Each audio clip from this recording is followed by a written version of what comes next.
Isang dalagitang special child sa Bolinao, Pangasinan ang ginahasa umano ng pinsan ng kanyang ina.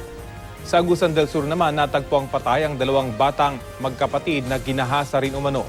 Balitang hatid ni Maki Pulido.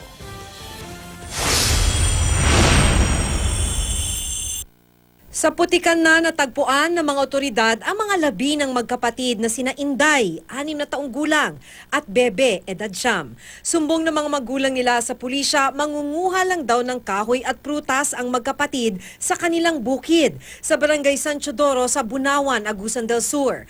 Pero di na sila nakauwi. Parehong ginilitan at sabi ng Soko ay kapwa ginahasa. Gabi noong Lunes may nagsumbong sa Bunawan Police na taga Purok Wood Spring. Sa parehong barangay ang suspect si Welmar Penalogo. Nang puntahan ng mga pulis si Penalogo, tumakbo siya sa loob ng bahay at namaril. Pero nang tumalon sa likod ng bahay, na-corner siya ng mga nakaabang na pulis at napatay sa barilan.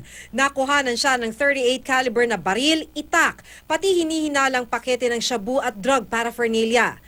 Naghihimutok naman si Helen, di niya tunay na pangalan. Pinsan niya kasi ang humalay sa kanyang 13 taong gulang na anak na isang special child. Nangyari ito sa Kakahuyan sa Bulinaw, Pangasinan. Kasi nagtitinda po ako sa palengke. Tapos sabi niya, uwi ka muna dito kasi may problema, sabi niya. Tapos nung umuwi rin po ako. Tapos yun, tinanong po sila kung ano yung nangyari. Pinento niya po na yun. Sinabi ng anak ko na niyaya ko na nirape ako sa wakil, sabi niya. Itong victim natin, nagsumbong sa tita niya at nag-report sila dito sa station. Ito naman ang pahayag ng 50 taong gulang na suspect tungkol sa ginawa niya sa biktima. Sabi niya, bigyan mo kong pera ko, sabi niya.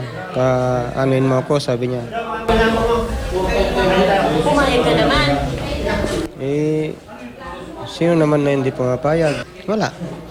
Ginawa ko na to. Panindigan ko na. Makukulong ka na. Siyempre, may nagawa kong kasalanan, hindi makukulong. Nakatakdang kasuhan ni Helen ang pinsan. Maki Pulido, GMA News.